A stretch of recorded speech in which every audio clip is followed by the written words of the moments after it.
Because anyone can say, hey, if you want to go start a website, these are the steps you follow. But if someone's crippled with self-doubt, lack of belief, there's no way they can actually execute on those steps. So therefore success won't follow. Olivia Carr, entrepreneur and best-selling author, founder of a multi-million-dollar global brand, and inspiring people to build a big life from small business. I had sexual trauma happen to me in my early years. It affected me hugely. Kind of hustled my way through some pretty tough adversity in my 20s. I was pregnant at 19, and then the business just absolutely came crashing to the ground. I had a consultant in there last year. I think she was saying to me, cut and run. You're not going to be able to save this thing. It's burning to the ground. Really? There's no way in hell that I'm going to give up on this business. There has to be another option. No one tells me that this thing is over, but I was also prepared to do what 99% of people will not do. It could sound like the most empowering thing for anyone who listens to this episode. Firstly, if you're into property and development, join the Little Fish Network for free and unlock your $20,000 townhouse masterclass today. Scan the QR code on the screen or click the link in the description. It takes 2 seconds. And it's free. Welcome back to Australia's #1 podcast. We have Little Fish and we speak to the big fish about town each and every week. Please, guys, for every like, share, subscribe that we get, not like, subscribe and share we get this year, we're donating $1 to our amazing charity EB, Epidermolysis bullosa.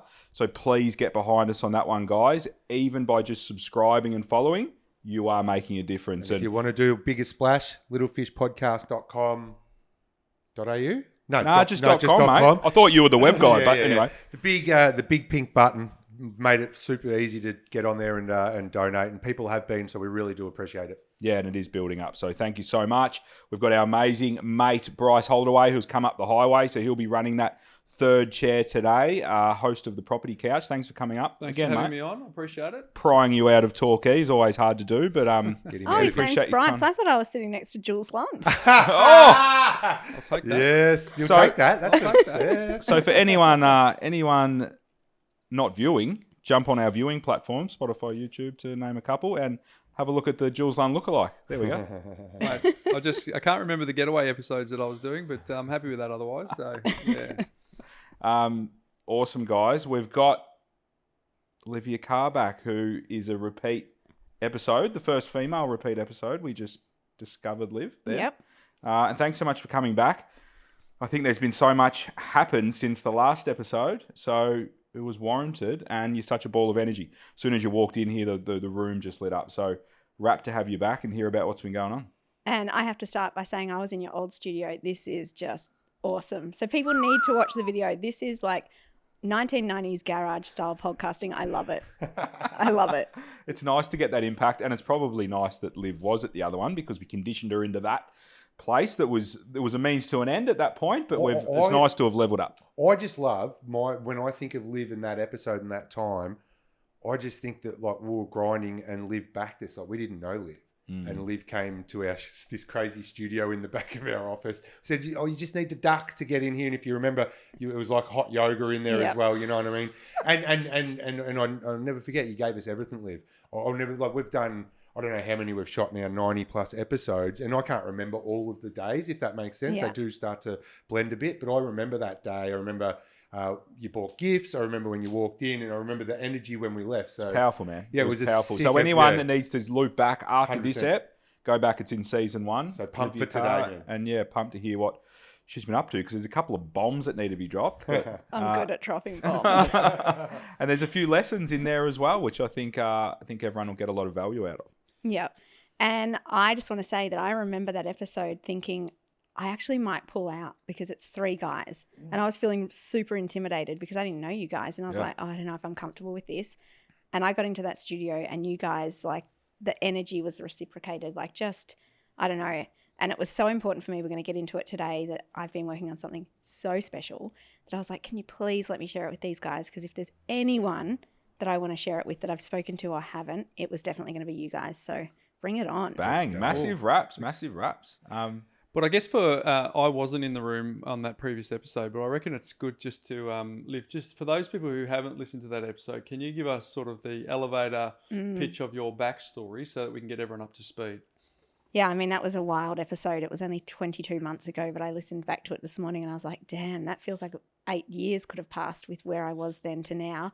Essentially, like the short part of it is I'm just a kid who grew up in Frankston that kind of hustled my way through some pretty tough adversity in my 20s. I was pregnant at 19, single mum. I have 2 beautiful kids now who are now 17 and nearly 23. I built a business not last year, 9 years ago, which would be impressive, 9 years ago, called Shhh Silk. And I really just try and be a good human along the way. So I guess that's like a high level summary. I've probably missed out some major kind of touch points along the way that, yeah, but everyone should go and rewatch the episode. And one quick takeaway in there was you knocked down the door of the Kardashian mansion and you got in there and you got your silk pillowcase to Kim and it didn't do you any harm. And shout out to Khloe Kardashian, who was one of the first people to congratulate me when the book came out. Really? True story. There you go. We'll talk about that later, but like pretty cool. Amazing. To someone that big to remember. They're a big part of the story, so yeah. Yeah. So let's give a quick backstory. Silk is silk pillowcases, silk sleepwear in hotels all over the world. And it's a company that I'm really proud of because doing good is in our DNA. So like you guys, I love hearing that you're giving back for every kind of like, subscribe and follow. We give back with every order and we just do amazing stuff in the community. Well done. Love that. So Liv, you left our podcast, when your podcast dropped, your world probably changed, the internet melted, you're on the Little Fish pod. Talk to us, what's happened since then? I'm looking at a book. Self-made, talk to us. What's been going on? Well, you had a part to play in that. Yeah. Yeah, well. Wow. What a moment. I mean, I listened back to it this morning and you do your little intro and then you're like, Liv. You do your little intro. Yeah, Thank you. sorry. Yes. I'm happy with my little intro. You do Thank your you. intro. And then you say, I've read about you. Geez, you should write a book. And this morning I was literally getting ready and I was like, holy hell. Like, how could you have known that in May 2022, I think it was like 4 or 5 months later, I literally get presented with a book deal. So you can take some credit. It's like if you Conor want. McGregor. If you see it and you can believe it and you put it out there and you say it, it will come to be. No, but literally though. Yeah, that was good. Yeah. So I've written a couple of books and it's not an easy experience. And I get to talk about a subject that is subject matter expertise around property. But a lot of this book is actually inner work for you, and it's vulnerable and it takes you to places that some people wouldn't be brave enough to venture. And even some of the conversations we were having with you before we push record, you said there were some parts that you wanted to include that probably maybe for a future book, right? But tell us a little bit about how you went through that journey of being able to do some of that stuff that does take you to that sort of vulnerable place. Yeah. I mean, in hindsight, I probably should have known how hard the process of writing a book was going to be for me, because one of the things that I'm really proud of most about myself is my openness to being so vulnerable. I am so open, so brave. I think bravery probably is a word that I'm starting to really kind of acknowledge about myself.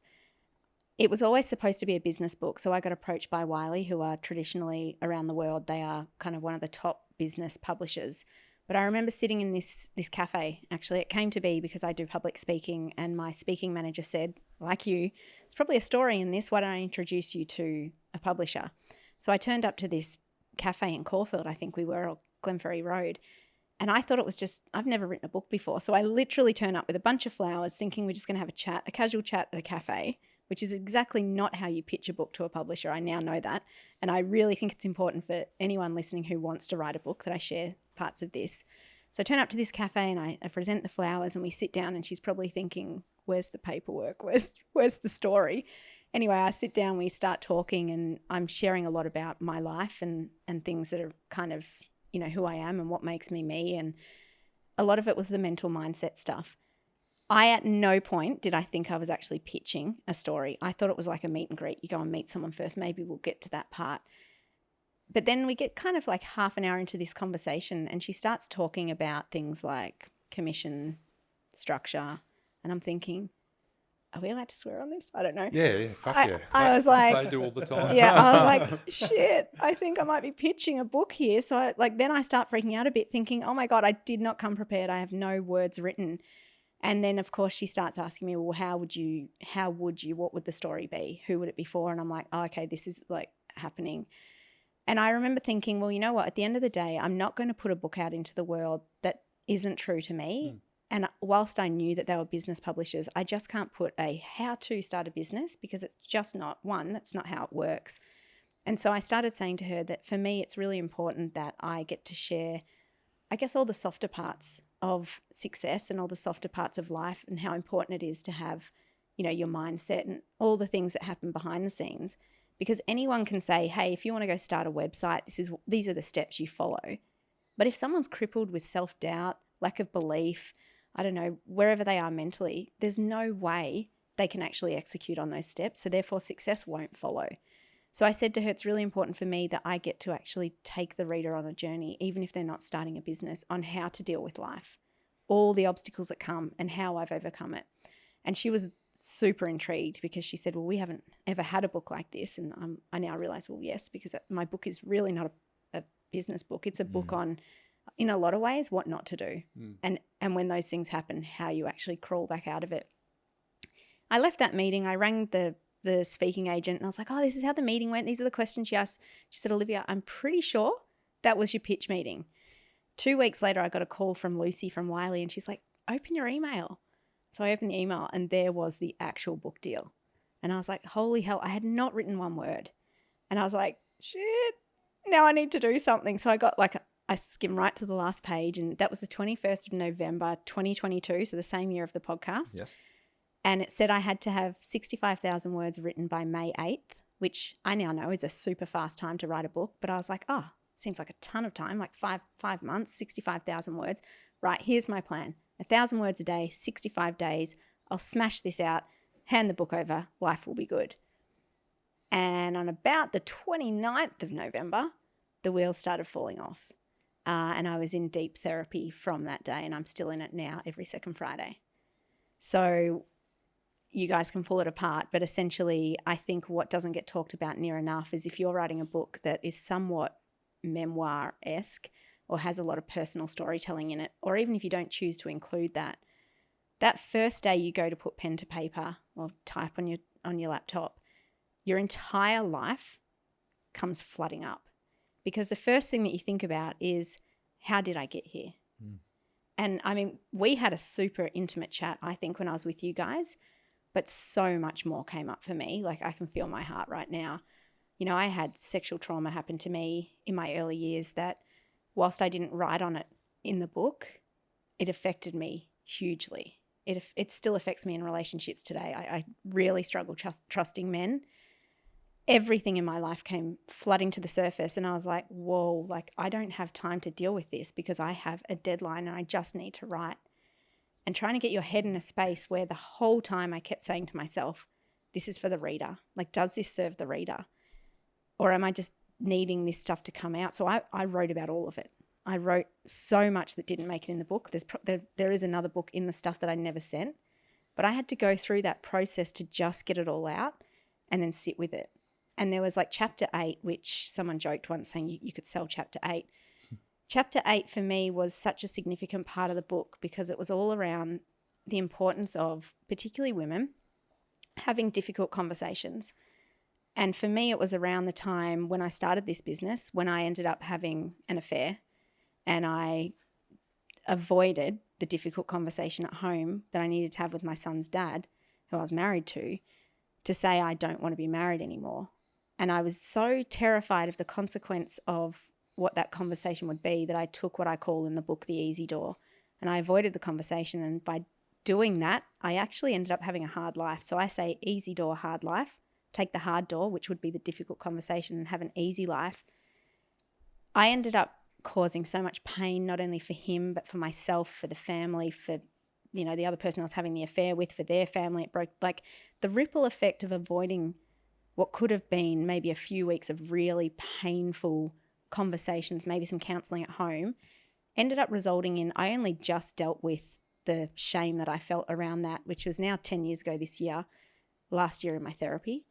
But like stuff like that came up and I slowly from November, by the time I handed the book over in May, I was not the same person I was a shell of, like, my soul had been pulled apart and kicked and squashed and bruised, and I don't know, I was talking terribly to myself because I was rethinking everything that had happened to me in my life, all the things that I hadn't dealt with, and why I seemed to just have this rinse and repeat issue with men because I'd never dealt with the trauma from my kind of teens. Everything came through, and thank God to my therapist, his name is in the book a lot, Dr. Phil. His name is Phil. Dr. Phil, Not I the love, doctor. no, but I love Dr. Phil. He lives in Byron. We meet, we use an amazing tool that's in the back of the book called My Mirror. It's online therapy. I truly wouldn't be sitting in this chair today without that process. I think for me personally, the biggest gift of all from writing this book, if I'm to be completely honest, selfish, whatever it is, was it's allowed me to do an immense amount of self-healing work that most people don't get an opportunity in their lifetime to do. But I guess I chose to go to that level and then try and get as much of it out into the book that I felt was appropriate for the reader. Because there is a point where you can share too much and then someone reading it's like, shit, now I need therapy. So I hope I've balanced it. But naturally, because of that, a lot of the stuff that I couldn't put in, it just organically started the words now for my second book called Self-Love, which is actually a journey back to yourself, which is a journey I'm still on. I don't have any hard deadlines to it because I'm in so much therapy that I want to continue that journey. It may take me years before I put it out into the world. I can say that a lot of the writing that I've been doing for self-love could be deemed as quite dark, but it's necessary to put out there. Well, I think, to go back to the earlier point that you made around, you could have written another business book, but the world doesn't need another business book. It actually needs someone to actually show up and be vulnerable and model what that actually looks like. So for you to actually go into those dark places and, you said all the shame and the stuff that flooded back. I mean, we're all just, trying to keep ourselves safe. So the way we do that is we just put it under the carpet and we don't think about it. So for you to have to go through that experience and think about it, that it makes sense that it was cathartic, but B, it makes sense that it's jumping off the bookshelves because people have got stuff that's going on for them, but we all feel like we can't sort of be real and vulnerable around that. So, because I wasn't in that first interview that you guys had, but I have listened to that interview, and I don't think anyone who's heard that could accuse you of not being authentic and transparent and real. So it kind of makes sense to me that you did that, but clearly there's a benefit for the reader, but there's clearly there's a lot of benefit for you. And I think the takeaway for people listening to this is, sure, not everyone has the platform to be able to write a book, but the quicker that you can shine a light on some of the dark places that are in your soul, the quicker you get to a place of healing. Now, you say you're still on that journey, but wow, you're clearly a lot further along than when you were when you first sat in the previous studio with these guys. Yeah, and I think I've just started to really appreciate my own strength, the grit, the determination. Like I joke, like I'm like a cockroach. You just can't kill me. Like you just can't get rid of me. And it's like, yeah, I mean, I think I'm still touched today. Like I'm surprised that half of the feedback that I've received has actually been from men. I get so much feedback. Like even on LinkedIn, a guy just hired it from Mermaid Beach Library or something last night and wrote to me on LinkedIn about the impact it's had. You hired it? How much is it? Oh no, like No, you loaned go it from the library. Yeah. So, and then they send the feedback. And then like the very first Instagram comment that I ever received when it very first came out was from a lady, and she said it was the first time she'd been able to get out of bed in 2 weeks after reading it. Wow. And to me, it's like that's why. Like my therapist has said to me, the reason I'm so brave and vulnerable is that it's such a gift that I obviously have because I'm supposed to be brave to help others who can't be as brave. And I think, wow, what a special gift, but I have to continue to be brave remembering that. It's like the more brave I can be, that'll just help one person. Like, yes, sorry to keep jumping in here, but the sense that in my experience, because I've done a lot of inner work, and the idea that so you talked about some of those traumatic events and you've been headline on that, but clearly what happens is it's not the event that affects you, it's actually the story that you tell yourself about the event that's happened to you. Yeah. And then because you go, well, this nasty thing, and it's inexcusable, right? But this nasty thing happened to me, so therefore my life's over. No, there actually is hope as long as you realize that whatever happened in the past, you told a story that you then start to live out, and you every single day tell yourself negative things. But you get to give yourself, a leave pass on that, because you ultimately we wonder if we can be loved, and are we enough? And if we don't answer the right answers to those questions, it becomes a whole world of trauma and just stuff that's coming. So it sounds like you've actually been able to answer those questions. Am I enough? And can I be loved? Because some of the stuff that's happened in the past you might have had some stories that weren't resourceful for you. And I mean, in all honesty, guys, this is the first podcast where I've actually even been able to sit here. One, where I've actually even spoken about it, but two, where I've actually been able to sit here and own the fact that I've had sexual trauma happen to me. I didn't talk about it to anyone until I sat with my therapist in April of last year, and I said, there's something we need to address.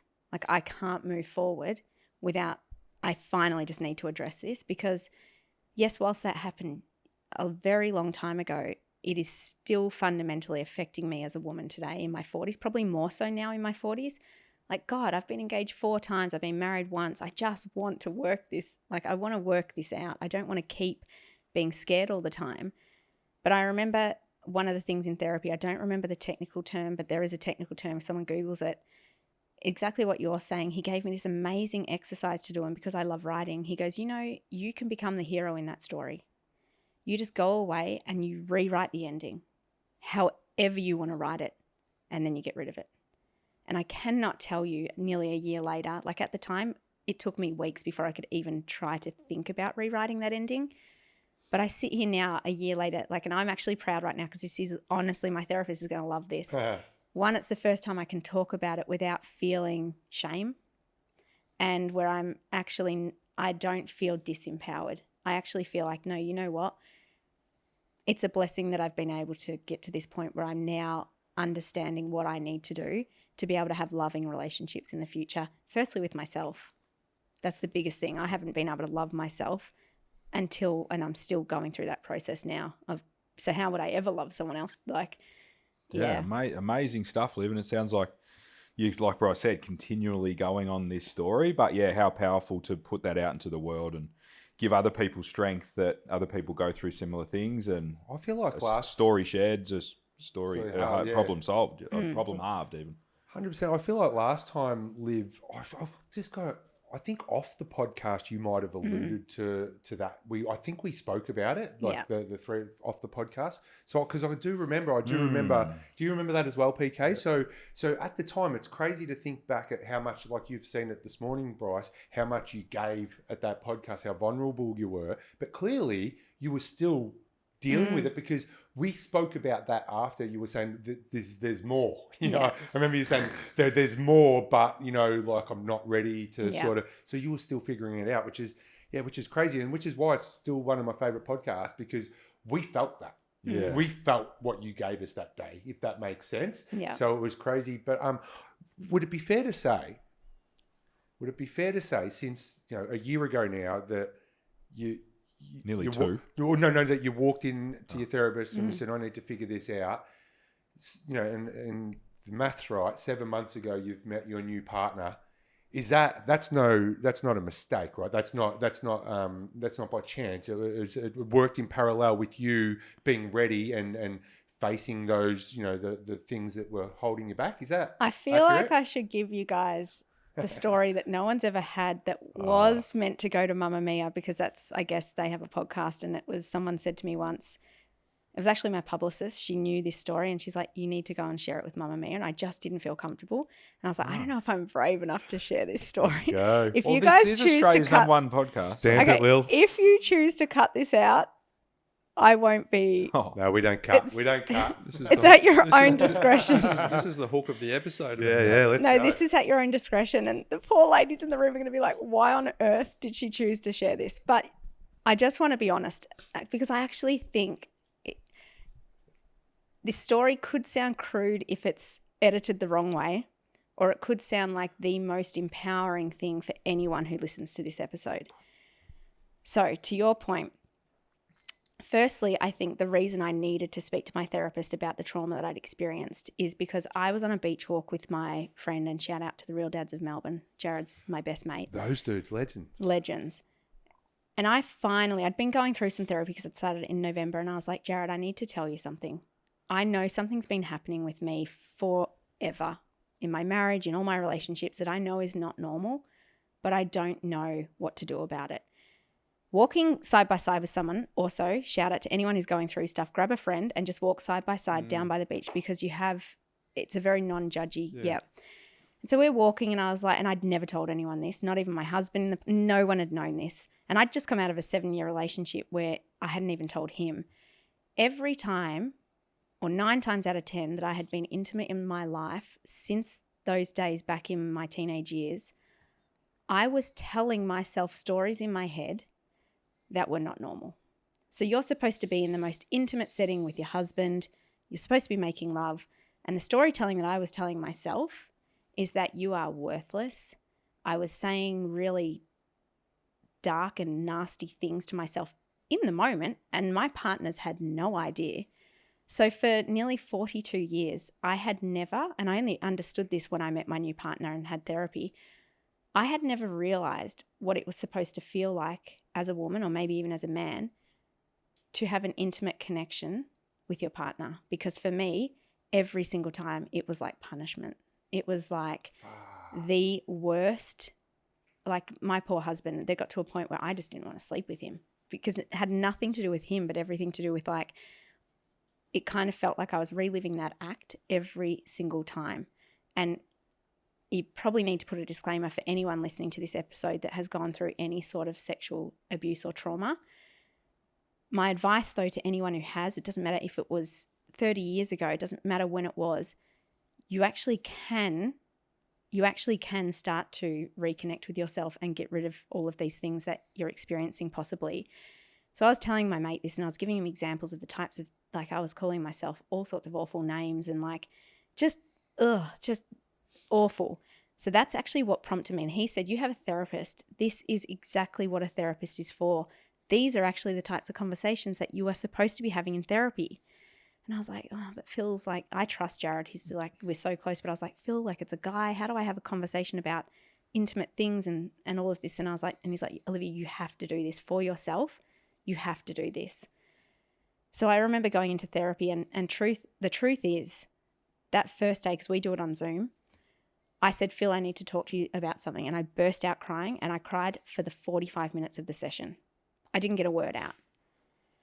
And he said, we're going to come back and we're going to revisit this. We got to the next week, and I did everything I could. I brought into therapy every other thing I could talk about that week. I didn't want to go back there. And a good therapist will recognize this, and he just let me do my thing.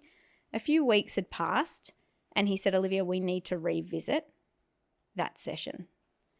And I cried, but this time I decided to talk.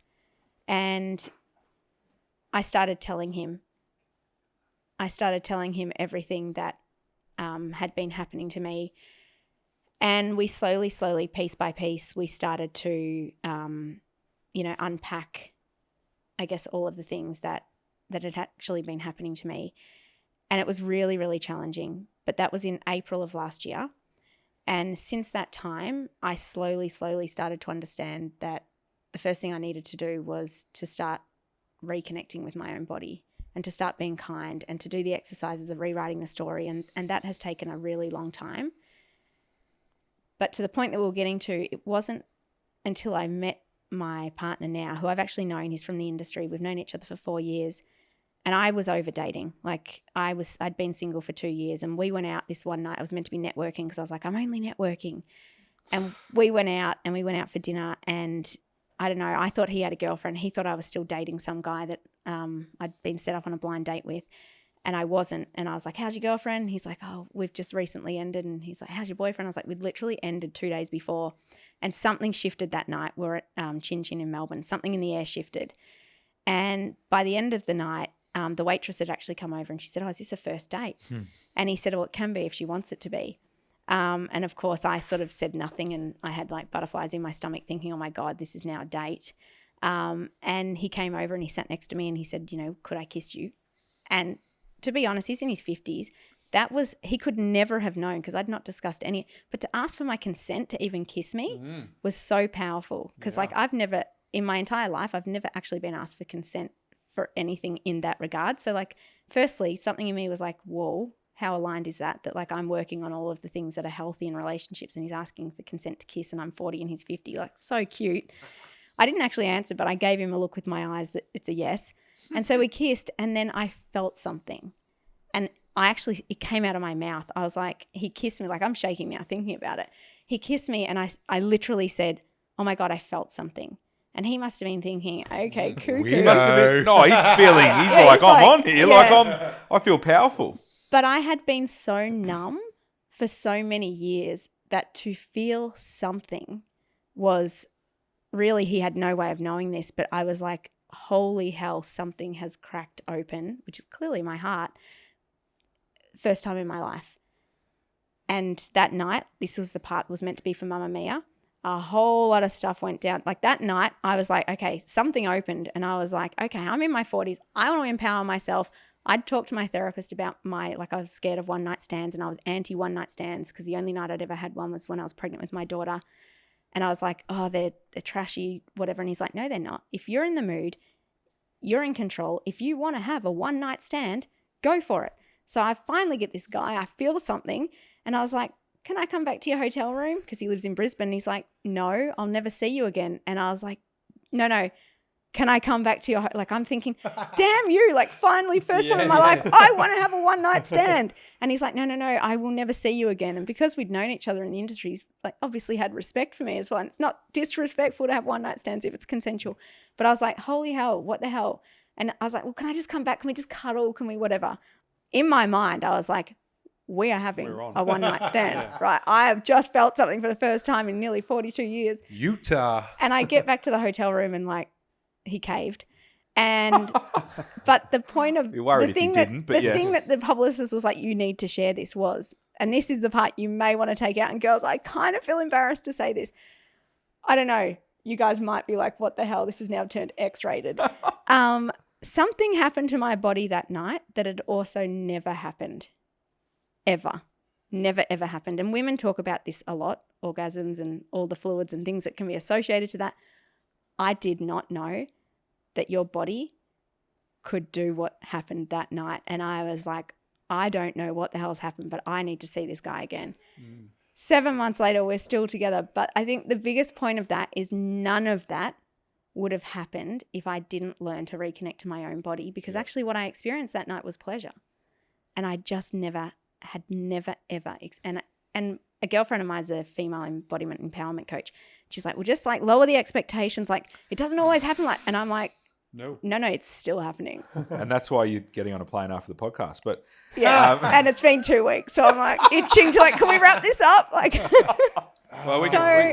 I think that the importance about that is like You fucking earned that, Liv, though. Like, you know what I mean? Like the journey that you've been on and the well, gifts. you deserve that. You've deserved it and you've earned it as well. To come on our podcast 2 years ago and to give all that you gave and you were thinking about everyone else and while you were still working on yourself and stuff and you didn't know. You don't know what you don't know, right? So you're just going on this journey. I feel like, you deserve and a lot of this is in like the self-love book because like whilst that, again, that's why I said the way you cut it will be cut it how you want, but hopefully they've watched the whole story. The reason that that's important is I could have potentially lived an entire life where those stories continued happening and I would never be able to hold down a relationship because how can you connect with someone when you are so disconnected from yourself that in those moments you actually hate yourself? Like so brutal. Just, and then you've got your partner on the other side that's like, wants to connect with you and then you can see why that you've had these and like these repeats things that where you spend can't a get that whole connection. life faking it because like not because they weren't performing or not because they weren't doing their best. I was so blocked. There's no chance my body could ever relax or enjoy it because it was just saying terrible things. So sliding door moments as well, isn't it? Well, it makes so much sense if you take your context out and you go into someone who is on the front line of a battlefield and they've seen stuff that they shouldn't see. And then they come back to civilian life. They've had to disconnect from that experience by disconnecting their mind and body. So it totally makes sense that has happened for you, right? I someone dear and near to me has experienced what you've described. So I don't have a lived experience, but I've got an observed experience. Yeah. And it's it totally makes sense that you go, and I wrote a note here, sabotage and 4 engagements. It makes sense, right? Because you go, I've now created a safety mechanism where I go, I'm going to disconnect. And then if someone comes into your world and then all you do is go back to that original moment, and as soon as you get to some threshold, that then goes, no more. That person is no longer safe. Next one, next one. But you then find a way to find that safety and find that experience. It makes a lot of sense. And I think that if we go back to one of your original statements, I'm in the property world of helping people buy property for their future, and I see so many people derail. So many people do. There's the plan. That's what you have to do. That's the next step. That's the pebble in the creek. That's how you get to the other side. But then I check in with them 2 or 3 or 4 years later, and they've derailed. It's like all you needed to do was stay Stick to on the plan. Yeah. And so now, having done it now for 25 years, it's like 20% action, 80%, or 20% the mechanics, and 80% is behaviour. And I feel like the takeaway from what you've just been describing for the last half an hour is a lot of people think, well, the way to success is just put your foot on the gas, but it doesn't work if you've got your left foot on the brake. And so it seems like you've just been spending the last time through this experience and the therapists and having these conversations that you've just been doing the work to take your foot off the brake, so then you can actually put your foot on the gas uninhibited. And I think it comes back to my earlier statement. Like when people say to me, oh my God, you wrote a book, my first response is, yeah, and it nearly killed me. But just reading the book, if you didn't have the context of the conversations that we're having, no, everyone would be like, but how? Like you were just writing a book. But now what I'm explaining to you guys and to the listeners is that that's just one example of one of the things that I was dealing with whilst writing the book, whilst still being at that time single, trying to raise my son and be as put together as I could. And then on top of all of that, let's not forget, building an empire. I have a business. So when I look at that, when I look at my list of priorities, the first thing that I had to protect was myself. So I put myself in therapy. I was working on myself a lot. Close second was my son. He's going to be 18 this year, so he needed less of me, but he needed a mum that could be functioning. And then really at the bottom of the list, because I just didn't have the capacity, my business, I had to let it go. I did not know that was going to happen when I sat at the cafe that day with that lady. And it's interesting because I think someone told me recently that the ultimate bravery is when you don't know how it's going to go and you do it anyway. That's what makes you brave. If we knew that all of this was going to happen, well, it's not bravery, right? Because you knew it or you don't do it. And I think that was challenging because I was dealing with all the personal stuff and I really did fall apart. And then the business just absolutely came crashing to the ground. Like I had a consultant in there last year, Jenny Stillwell, a great author who's got a book called The 7% Club. So only 7% of businesses in Australia make it to $2 million plus, and her specialty is turning them around. We were obviously part of the 7% Club prior to me having a breakdown, and then we completely came crashing down. So her job was to come in and help me basically rebuild the business. I think I found her in about July last year. By September, I think she was saying to me, right, cut and run. You just cannot, you're not going to be able to save this thing. It's burning to the ground. Really? Cut and run. And she sent me an email. I'll never forget it. It was 4:00 in the morning. She was so invested. She couldn't sleep. She's like, here's your 3 options. Essentially, all 3 of them were protect the money that you still have in the bank that I'd acquired during COVID because it was the peak of e-commerce. I had 2 properties. So basically, she was protecting me to say, protect your assets, protect any money you've got, because she could see that within moments, I was potentially going to lose it all. And I remember reading that email thinking, there's no way in hell that I'm going to give up on this business. I'm 9 years in. Everything we do to me is so important. There has to be an option D. We just haven't thought of it. So I wrote back to her and I said, I respect what you're saying and I thank you for caring, but there has to be another option. And she's like, well, she gets paid to think. And she's like, I can't think of one. And we politely decided that I needed to work it out on my own and we weren't working together anymore. And I did everything. I hired my daughter and put all my stuff on Depop. Like Depop is a a place you go to sell expensive things. I think we talked about this in the last episode. I went through a period years ago where I acquired just unnecessary luxury items. Yep. I was like, I don't care if it's my shoes, my handbags, whatever. We just need money. Sell everything. Get everything. So she came in full time, set up a little photography studio in our warehouse in Rabban, and started putting stuff. And anyone who wants stuff, there's still stuff on Depop. She started selling my things. I then went to what I thought I would never do, and I probably had a chat with you guys about this. I was like, the one thing I'll never do again is put a cent into this business, because if you've read the book, you'll know how much money and how many properties we'd already lost in the beginning. I was like, I refuse to ever put every cent I had in the bank back into the business just to keep it alive. And this happened from essentially mid last year. And then the last bit was, I had a conversation with my son and I said, I need you to back me, but I've just remortgaged our house. And we were building a house in Brighton, and I used all the funds for the settlement to put back into the business. So that was gone. And all I had left was the place that I live in Hampton. And I only bought a property for the first time when I was 40. So I'd worked so hard to finally be able to buy a house. And I sat him down and I said, mate, I don't know where this is going to go. We'll always be fine, but I'm just letting you know I've just remortgaged the house. This is what it means, but I need you to back me. That was literally when I remortgaged the house. That was, where are we now, in March? That was at the end of January. During that time, I started telling the whole team. I sat them down actually in December and I said, I need to have a conversation with you. I have two older employees. One's my mum, she's 70, and another one's in her 60s. And I said, I just need to let everyone know exactly where the business is at. This is where we're at. This is how much money we lost. So we lost $334,000 in the last financial year. First year we'd made a loss in over 5 years. All of my money's now gone and I'm remortgaging my house. This all sounds super scary. You guys need job stability. It's your choice. I called it Project LFG. Let's fucking go. Fuck yes. And I was like, we're in December. And I said, if you can, just give me till March 30. I'm going to come up with plan D. I am refusing to give up. I've remortgaged my house. This is where we're at. I'm all in. Like, all chips are on the table. I'm selling they could see I was selling because George is in the warehouse. Like, what the hell's going on with like Olivia's stuff? And I'm like, I'm all in. I am fully backing myself. It's your choice though. You are all welcome. I'll give you the best like referral, but you're either in or you're not. But if you're in, everyone's LFG. We are locked in. We're doing this.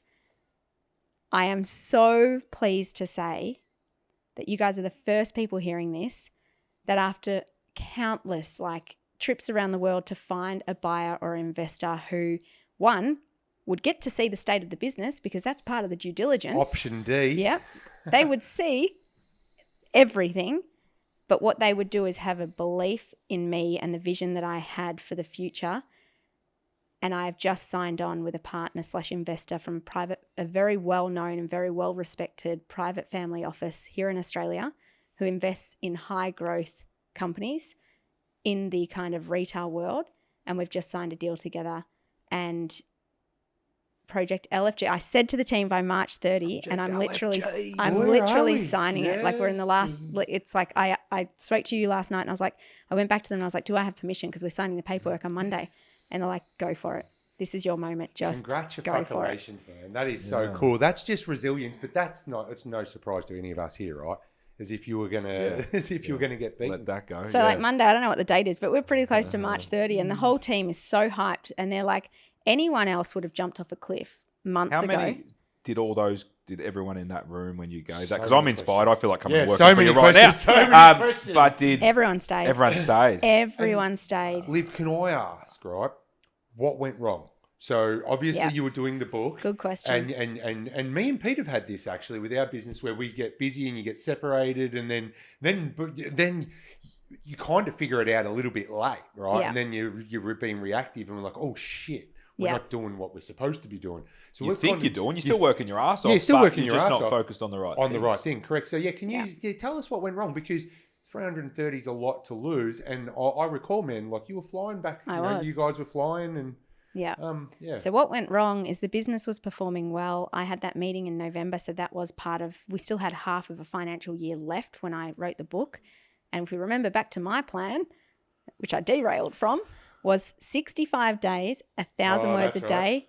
Christmas will be covered because we've just come out of Black Friday, and you'll do it over the January low period in retail. You'll be back into it by Feb. All will be well. What went wrong is that I literally fell apart a week into that. And not only so I hand the book over in May 8th. So that's nearly, I've already lost 5. Like I wasn't able to go to work. I was in the fetal position most days. Like I documented a lot of this on my Instagram story at the time. I wanted everyone to come on the journey of what this writing the book was like. I was barely functioning, let alone I actually just could not think about the business. And at the same time, it's like that whole kind of the economy started shifting. So things were always going to get harder anyway. I just had nothing in me and it just became too hard. But thank God there came a moment where it was that lady's email. Like my back was up against the wall. I've got someone external who's very qualified to give that type of advice. And to be honest, shout out to Jenny. Anyone who wants to turn their business around, you need someone like that in your business. She told me the reality.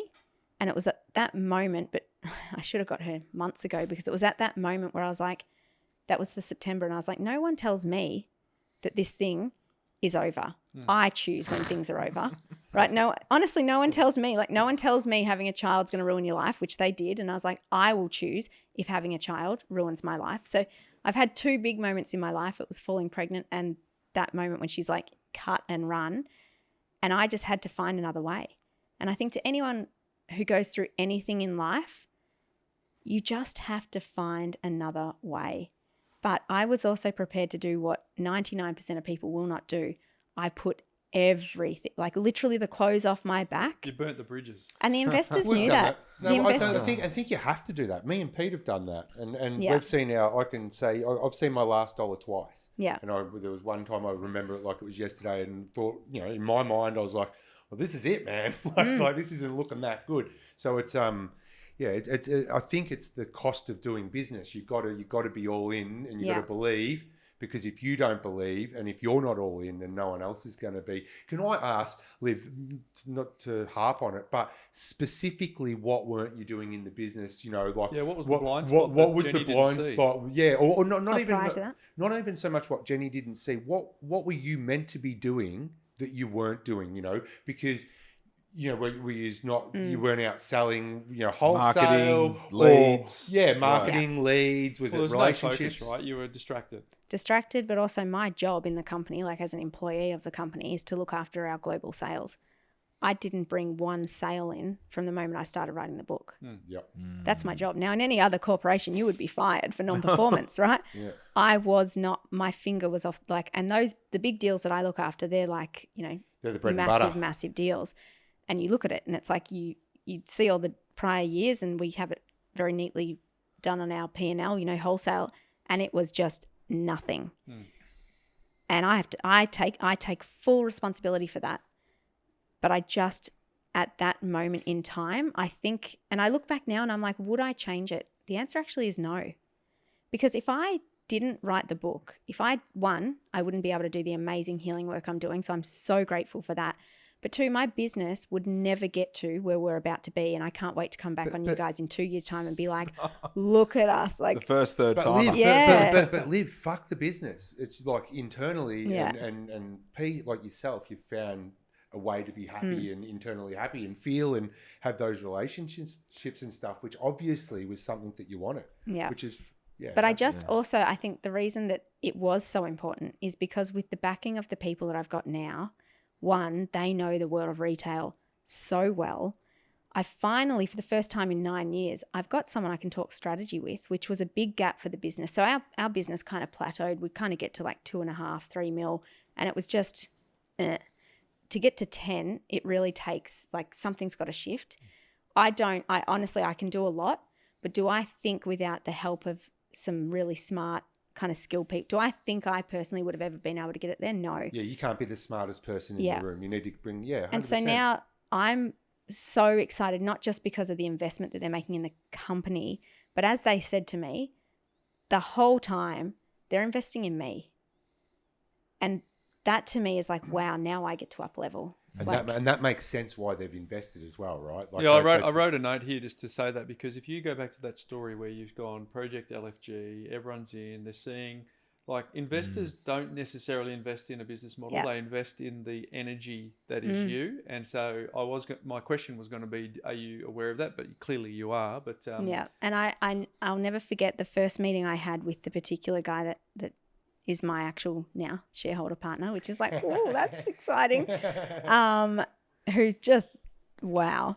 I remember that first meeting I had, which I was sitting there thinking, how the fuck did I even get here? Because I'd had many conversations, and every conversation I'd had in December specifically, and I think no one talks about this either, the process to getting funding is honestly like speed dating. First of all, you sit in some meetings and you know straight away in your gut, this is not a good fit. I don't want to have a second date. But when you're in a situation like mine, I also didn't really have a lot of choice. And I remember getting to the 5th date with a particular one, and I was like, I need to find another partner here because this is not going to work.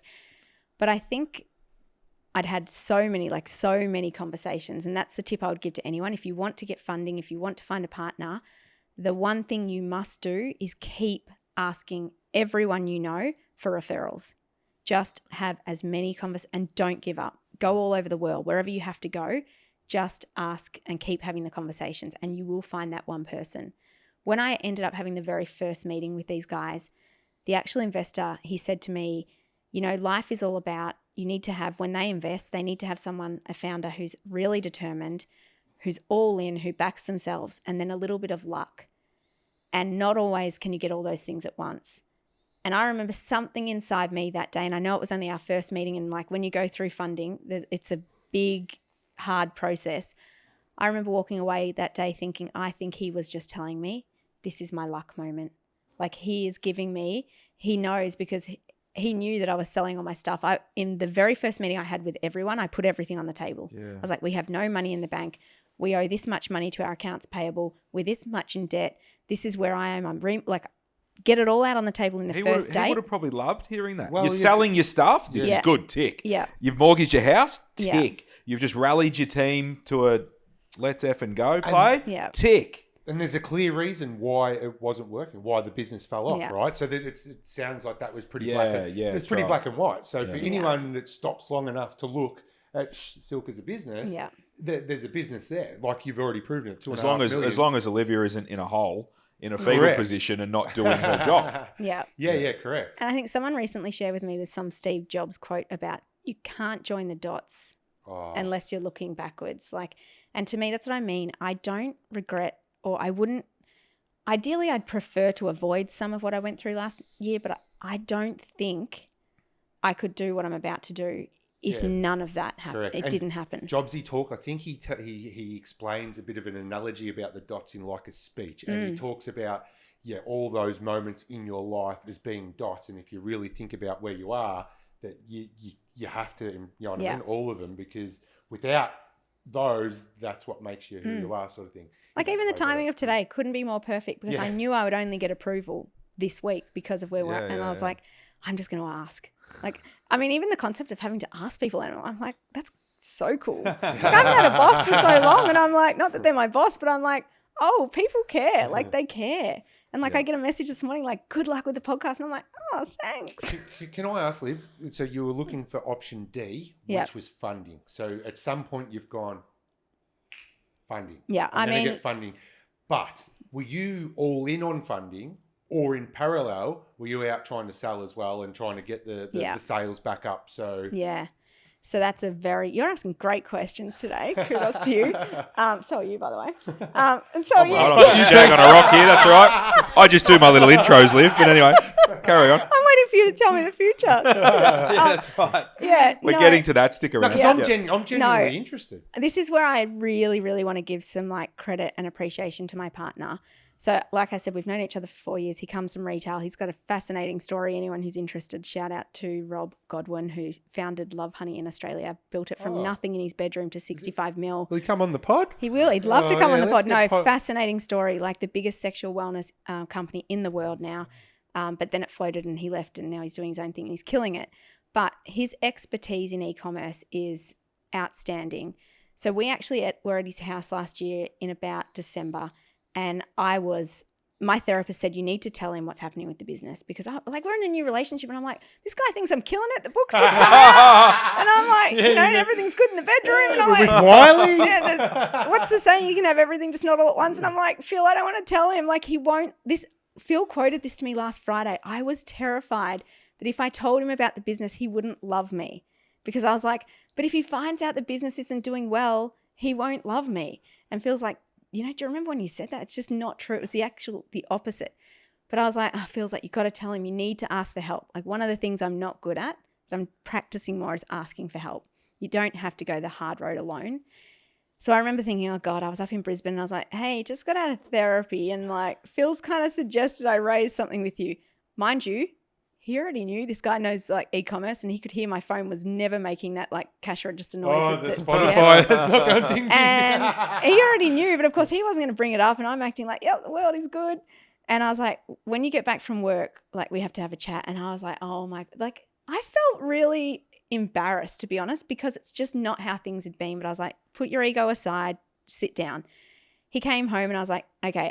And I just opened up Xero. I was like, the easiest way to do it, just show him the numbers. Yeah. Like, don't paint this, just show the numbers. And to his credit, there was no judgment. And he already knew anyway. And I was like, and I really need your help. And I remember he drove us to Officeworks and he's like, and he went into full like boss mode, which is like, I love. I do struggle because, and he's going to listen to this and he's going to love that I'm saying this because I don't say it to him. He gives me a lot of advice, which is valid.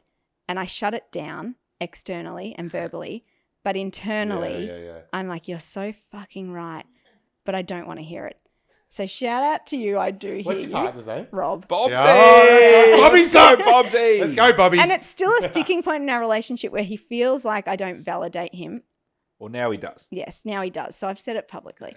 But he got everything. He stuck it all on the board and we went into like full strategy mode.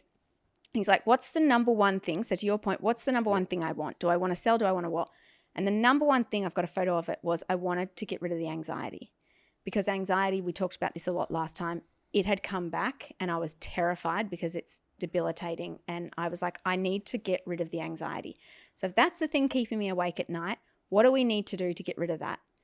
And we came up with a lot of things. And that's how LFG project, him and I were like, LFG, let's just fucking do this thing. Yeah. And so, yes, it was, do we find someone to buy the business? Will that reduce your anxiety? Yep, it will. It's not my kind of first preference. I'd like to really build out my dream, but if it's going to help, let's try that. Find investors, find whatever. And we went away and we're like, right, we've got until March 30, LFG, just whatever it takes. And that was kind of the start of it. And also shout out to Christine Holgate, the current CEO of Toll, who used to be the CEO of Aussie Post.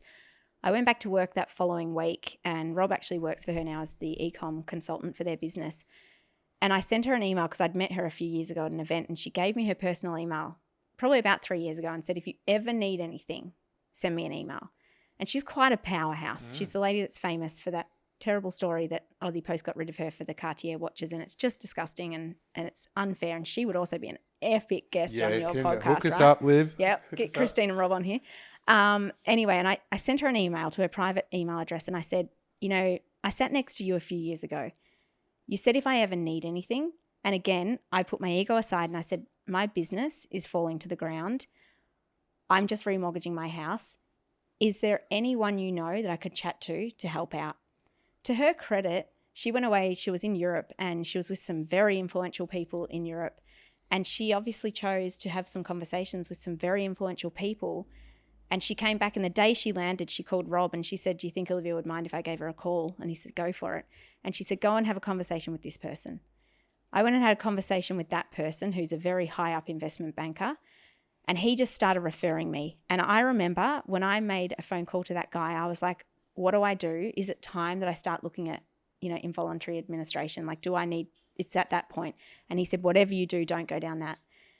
What you need to do is speak to as many people. Start with these people here. So he started referring me. And then those people, if it wasn't a fit, I'd say, well, can you refer me to someone else? Like, you have to ask.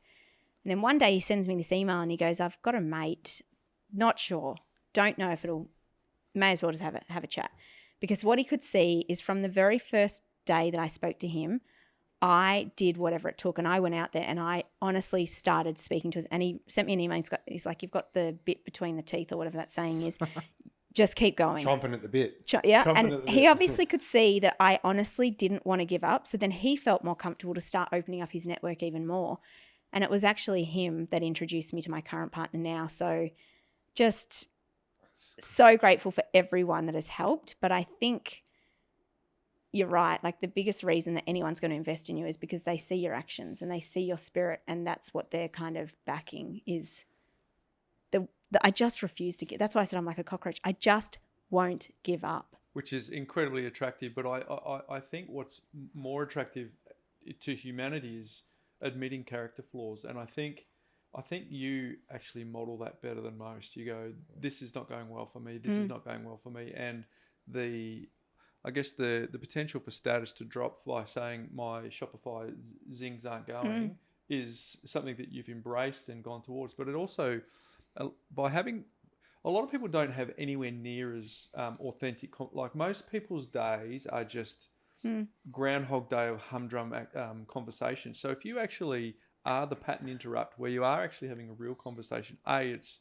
unusual and for the right audience, it's actually going to draw them closer. But then it's unlocked a ton of synchronicity for you.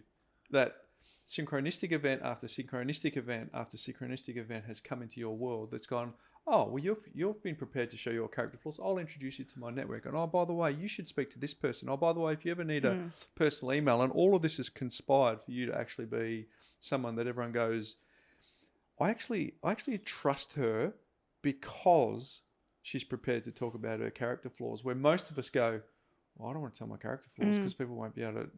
But that level of mystery is the reason why they don't trust you. So it's kind of this game of irony that you seem to have nailed. And, you know, the synchronicity for me today in this conversation is, you've actually modeled that to me. And where can I show up a bit more authentic and transparent and have real conversations when I feel like I want to create an identity or facade. So I think it's true. It's true. It kind of, it doesn't surprise me that makes a lot of sales in the airport, because that's a good read to have on a plane. But you are the poster person for going, if you actually are prepared to be brave and have those conversations, look at this stuff. Look what opens up for you. Look, that door's open and that door's open. Oh, I didn't realise that was behind that door. Just when you least expect it as well, and when you think leap and the net will appear. Yeah. See, you're good with the quotes today. Oh, thanks, Liv. Thanks for the shout out. No, Just going to check that's your pulse and see if you're still breathing. No, just kidding. Why are you copying it today? That's so unfair. It is unfair. so That's a unfair. good point, but You know what? These two have been on point, so you don't have to be you LeBron delivered- every game. You know Yeah. what I mean? You delivered your gold in the last And you episode, carried mate. it the first time we met. You definitely true. carried it. So, yeah. True. I've trained these guys Yeah. up. Liv, amazing chat and the journey you're going on. Great to hear about the business and great to hear that you've turned it around. And you're coming back next year. Next year, I think we're. I going think That's I the have to. amount of Your stuff annual you get guest. done in a couple Yeah, of I years think- is ridiculous. My So- Annual guest. therapist says to me that he doesn't try and change this, but because now we go to fortnightly, he's like, I fit more into a fortnight than most people do in 6 months. And he's like, and I'm like, because honestly, we go in and like by the time I go next Friday, he's going to be It's like, like, what's going on the last fortnight? Liv? I've What's been going in on? Singapore, I've been doing like a whole lot of stuff, and he's like, and that's in 2 Australia's weeks. #1 podcast. Exactly. So I don't know. And to your point, I think I agree with that. Like I asked the guy that's been running and managing the deal, and I said, oh, could I just ask, like, what was the overall kind of perception or feeling internally for you guys during, because you don't know. You go there and I say all this stuff and you don't get to hear what they're thinking. They don't tell you that. You know, it's not how a deal works. It's all very, I guess, Smoke and mirrors. it's no one's, it's not a feeling type. And it's who blinked first. And they said that actually what they loved from the first interaction was, one, how charismatic I am, but two, it was my honesty. And they just felt this like sense of trust. Authenticity, And man. I'm like, I think it is because most people going into a deal looking for funding, there's no way Tell them they're what they want to hear. yeah, but there's no way they're saying I'm selling my stuff on Depop, because in actual fact, when you read the book of 101 of how to get funding, what I don't agree with is you are not supposed to ever act desperate, or you're not supposed to tell them you need funding. I'm calling BS on that. Yeah, I agree. When people, I was at an be event honest. recently where a really amazing brand has been looking for funding for a long time. And I'm like, you need to tell them why you need it. I didn't use a pitch deck. I used no pitch deck. You I walked just in. spoke. I didn't show one thing. But I just said, this is what I've done. This is what I want to do, but this is the current state of affairs.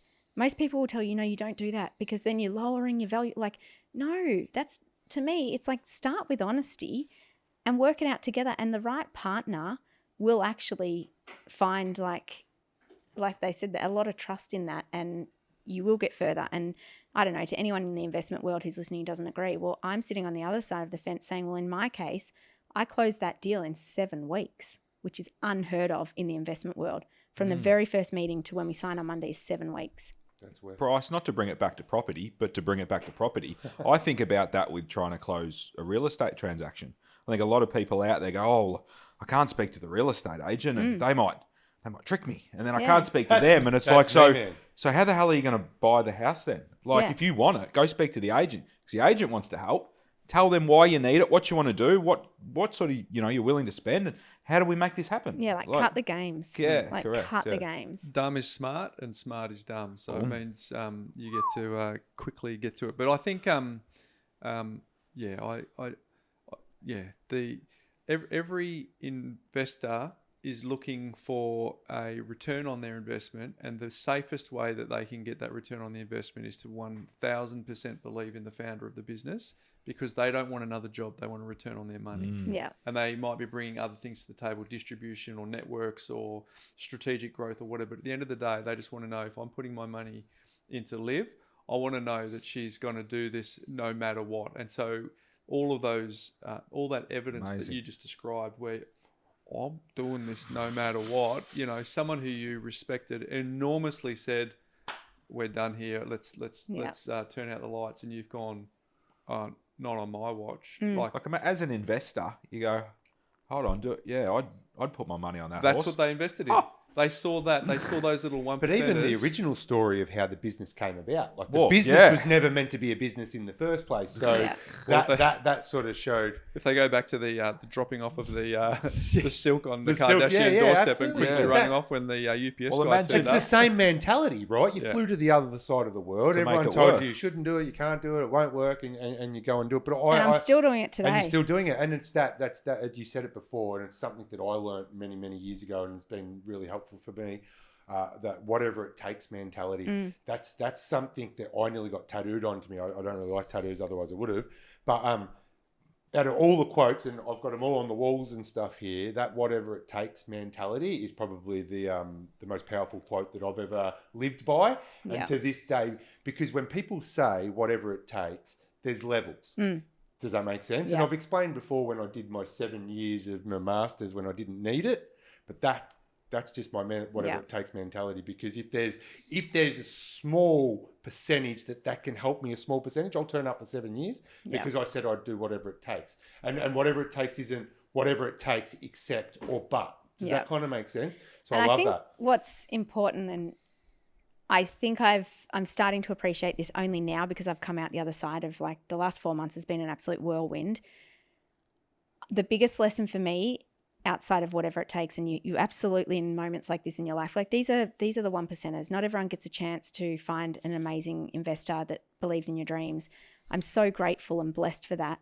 But the lesson coming out of it is that I was so focused, hyper focused on getting, like, literally LFG, whatever it takes, that I almost nearly lost my relationship though. So there's the lesson in that is, in life, there always has to be some level of, like, balance. And I think I didn't realize I was doing that, but I had gone, like, we started that day with the whiteboard and he was there, like, shoulder to shoulder, helping me.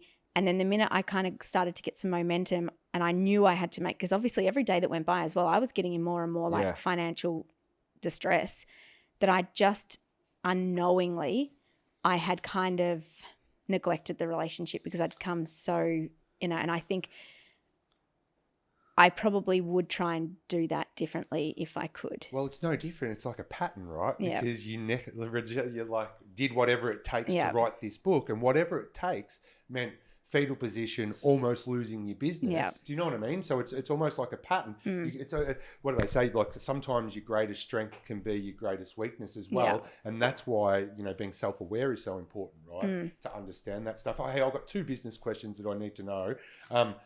The negotiation the negotiation, you need to understand sort of how there was a 7-week negotiation pretty quick. But how do you value a business? How do you value a business that's losing 300 kegs a year? And those previous years, were you profitable for 9 years straight? No. Well, how long did it take to get profitable? Then you were profitable and you fell off the 300. So yeah. Profitable, not profitable for the first 3 years, full financial years. Started to get profitable from year 4. Was profitable every year and growing quite strongly thanks to COVID, and then completely went from our highest of high down to our lowest of low in that year that I started writing the book. How much of that was economy impact? Probably a fair amount, but majority of it would have been that, because I don't kind of sit back and say, well, just blame the economy. Well, you could have figured it out if your head was in the game. Like find another way. Exactly what I've just done. Like find other options, open new channels, whatever. But the negotiations and how you value it, that's hard. I will say that why I say that's hard is because we weren't in a situation where I had cash flow to pay someone to value it. Normally, I think the buy the book way is that you get an advisor, they come in and they help you do this, but guess what? They charge you. That wasn't part of plan D because I didn't have the funds to do that. I didn't even read a book or an article on how you get funding. I just thought, what do I need to do? I just need to talk. I need to learn along the way. And there's been some incredible people along this journey who have agreed, some of these people look after billion-dollar funds, right, that have just agreed to have conversations with me free of charge to give me advice because they just believe in what I'm doing. So I was so thankful. If they weren't the investor, they were still prepared to teach me some really important things along the way. In terms of how it got valued in the end, that's tricky because from the current value of the business, there's a few things. You take some goodwill with the brand and the 9 years that's been, but future cash flow. Yep. I didn't, future projections, but I didn't even go to that methodical point. You're just looking for the right person that you could come to an agreement with. Because it had to, like I say, it's like dating. I was looking for someone. I remember saying this in the first meeting with them. They asked me, they actually in the first meeting said, how much do you want to give us in terms of, are you willing to give away? Are you happy to share not like a Are you still majority owner? Split? I'm still majority owner. I can share that. Yeah, cool. And what's the size of the check that I want?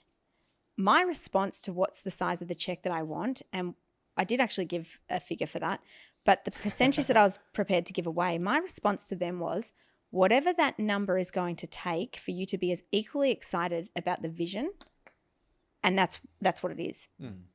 And that was my answer. Great answer.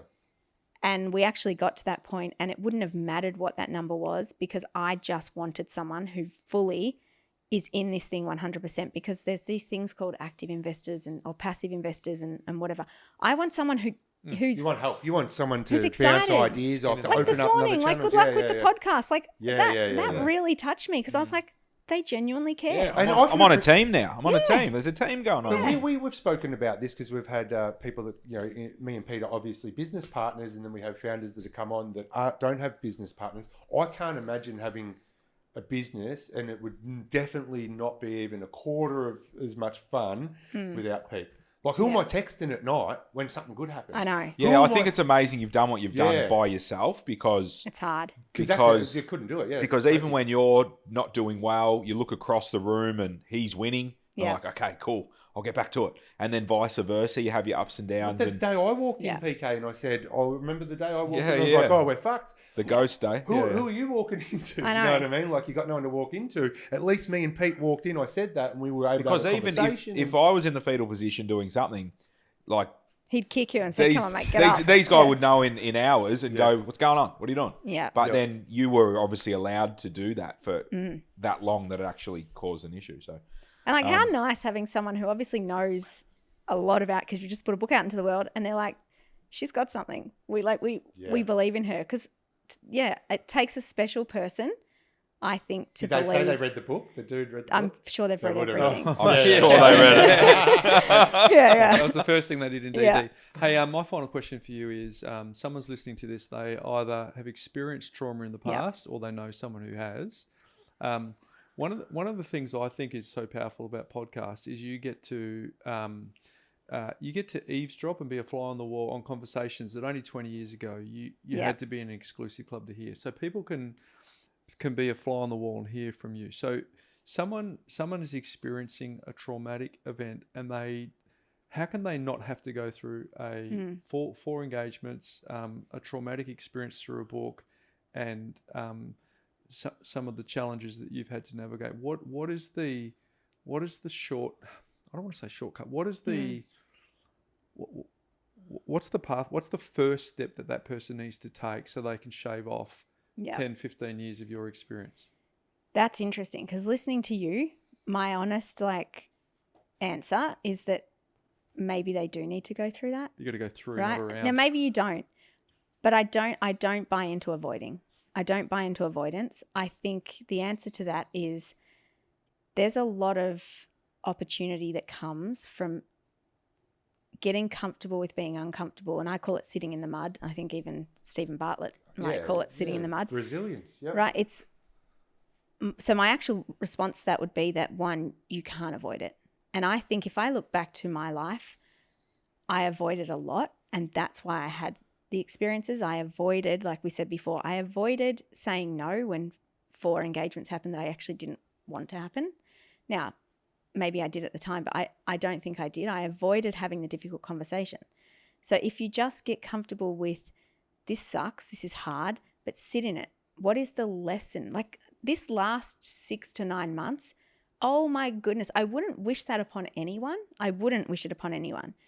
But the difference is I would wish it for me, because I truly believe that adversity it does reveal character. It makes me a more evolved, like I sit here today and I'm like, I'm so proud of myself. Like that I can sit here today at this point at 42 and share about some really open things. And I'm sure a couple of people will listen to a couple of things I've said and be like, she's crazy. Why would you ever share that? Because I'm proud that I can say it and I own everything about my life. I can't get to that point if I avoid owning it. Like just, I don't know, own it, remove the shame and ask for help. Well, that's the thing with personal development, isn't it? If you've got a business like these lads have, there's the do-it-yourselfers, there's the do it with you, and there's the do it for you. With personal growth, there is no do it for you path. Yeah. It is all through, there's no around. And I think you've got to want, you need to want to grow. Like growth is my number one value. But you need to own your own shit, really own it. Like you have to own it. If you're having problems in a relationship or whatever, turn the mirror on yourself first.